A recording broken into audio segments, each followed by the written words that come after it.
Hey, good morning, everybody. Welcome into my podcast. So let's get right into it.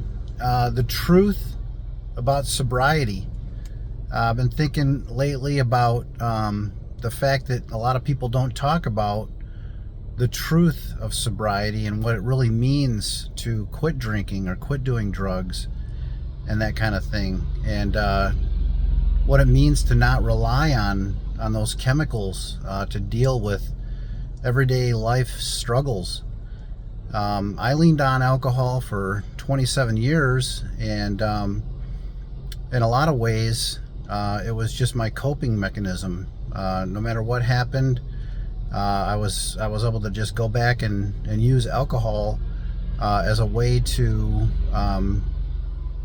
cope with life, or celebrate good things in life, or socialize, or any of those number of things why people drink, and why I drink. But when I quit drinking, um, I kind of had a feeling that it wasn't going to be easy. I spent a long time trying to figure out how to quit. I really started questioning my drinking when I was 19, and I got that DUI that I talked about in my earlier episodes.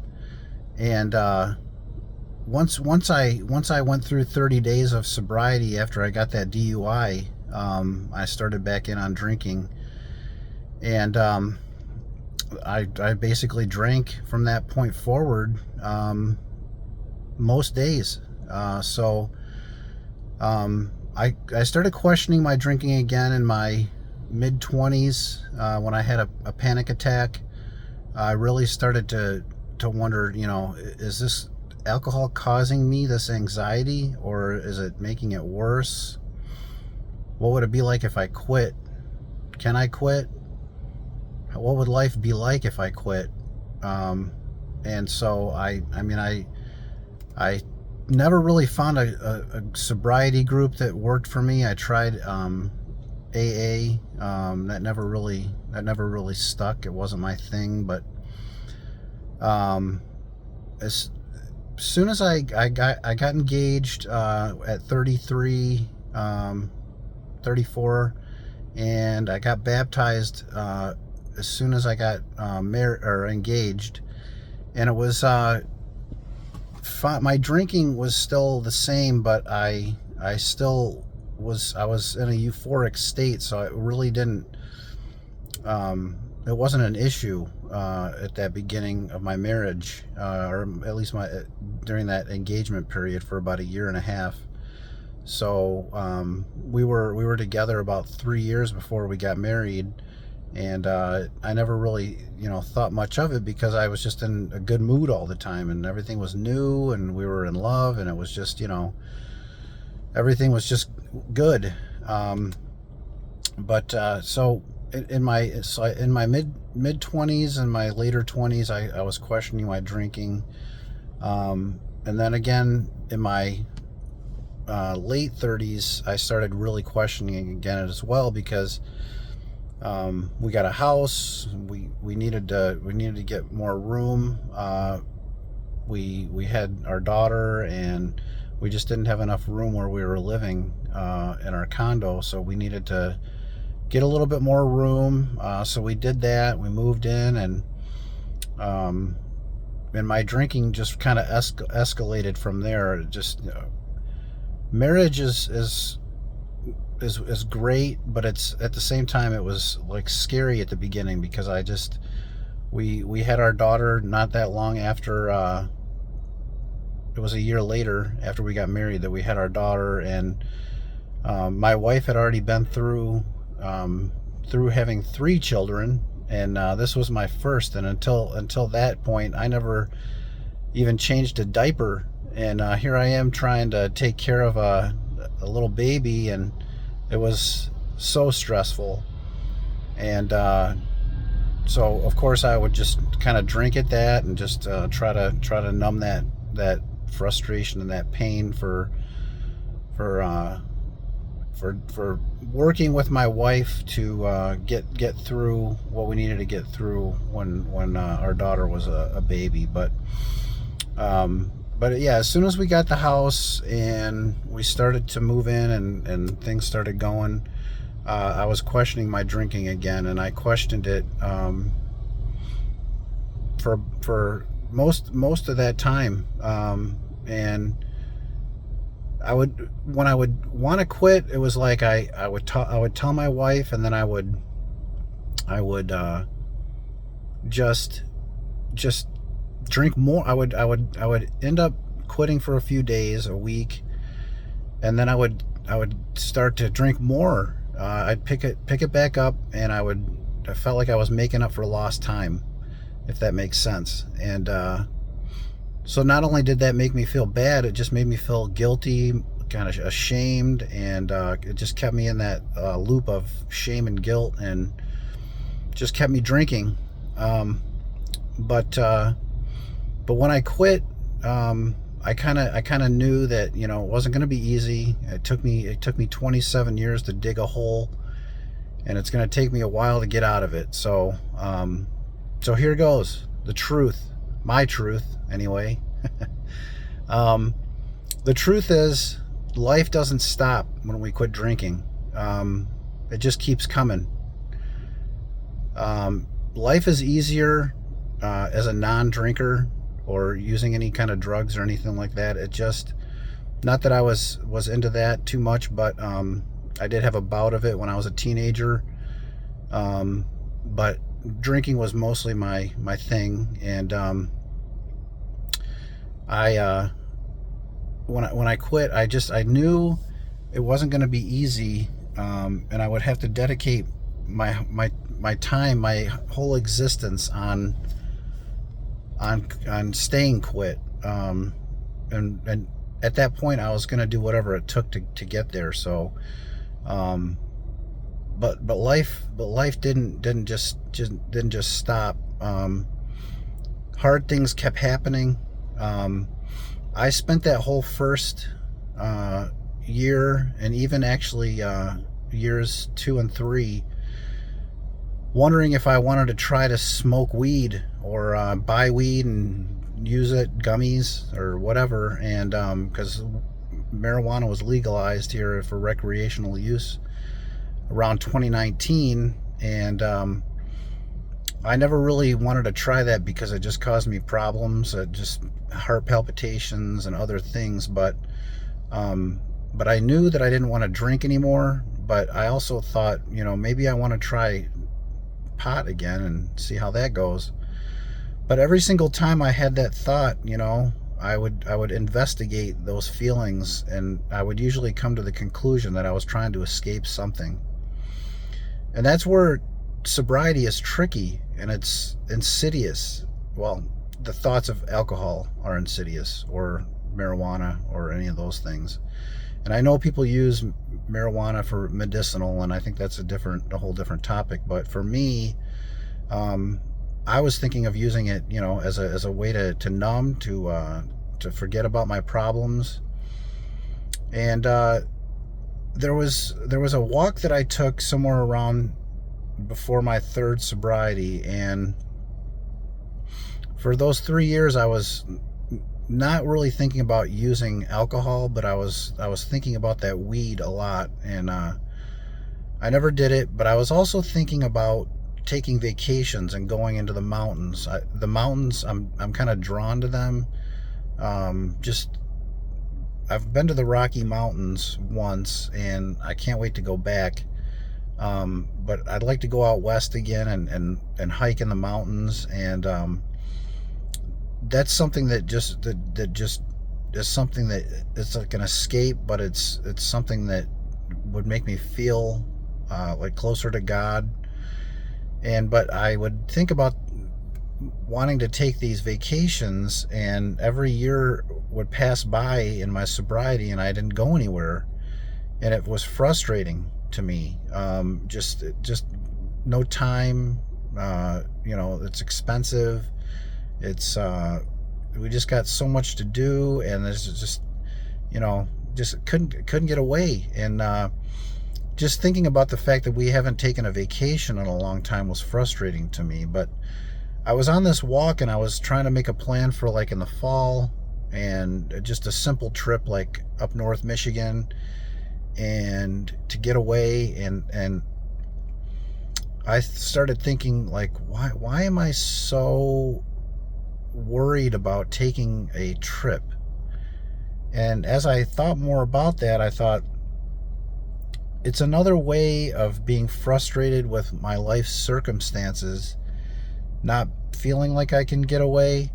But even if I did get away, would it solve my problems? And the conclusion I came to was I'd get back home and things would start back over.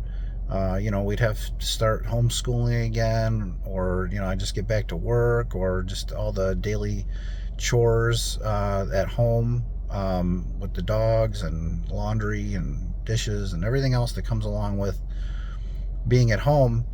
And I just thought, that vacation, yeah, it might give me something to anticipate, and then you do it and you make memories and you have those memories. But I kind of came to the conclusion that it's not going to solve my problems. And what I really needed to face was the fact that I need to be content with what I have, first off. I need to not only be content, but I need to be okay with whatever I am facing in any given moment.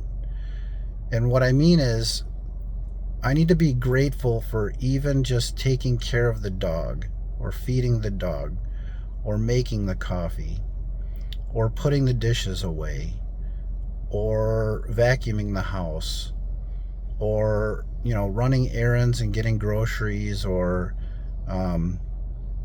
any number of things that are frustrating. And then that's not adding on to the fact that sometimes, like, we had a sewer line issue in our basement that took a week or two to work itself out, and we had our whole basement dug out, or we lose power for 4 days and we need to find a place to go, or I get sick, or my wife breaks her ankle, or any of these things that happen in my sobriety that as a drinker would feel like the end of the world. As a sober person, I look at these things and I look at them as an opportunity for me to grow.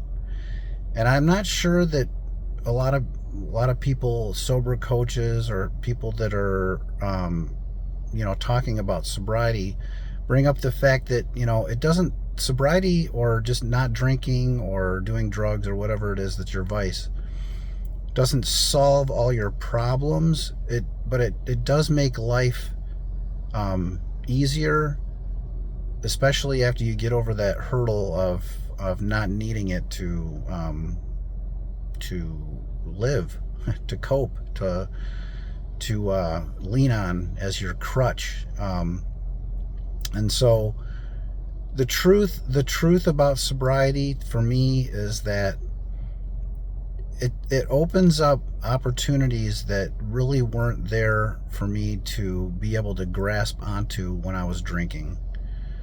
And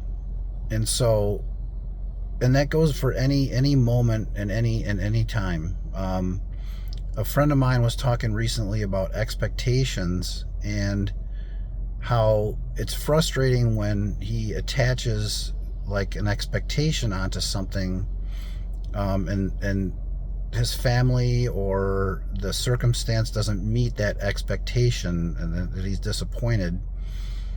And it gave me thought about the fact that what I do and what I've done is try not to put any expectations on anything.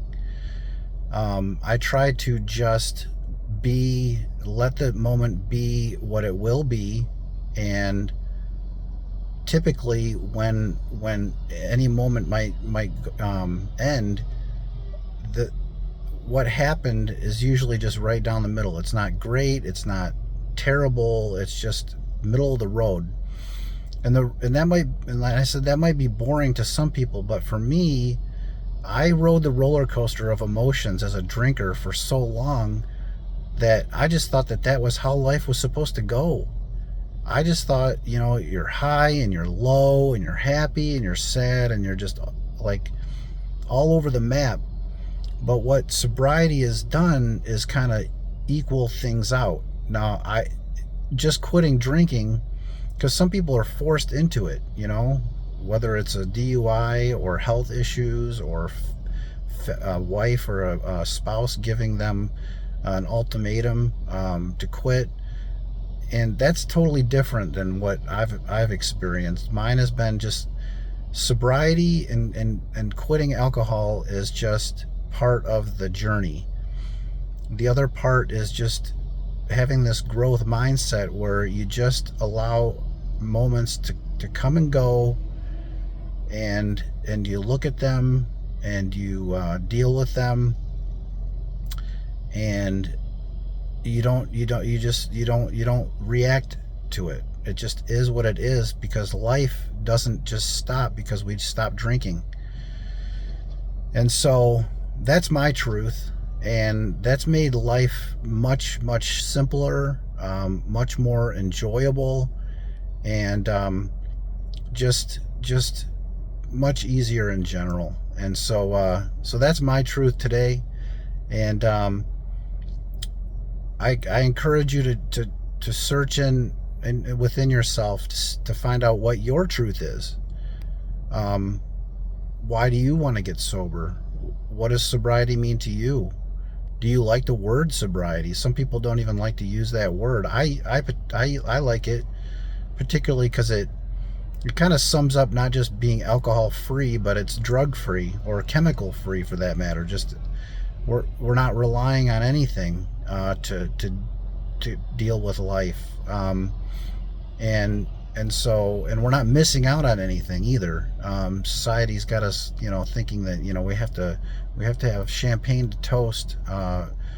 We have to have beers at the ball game.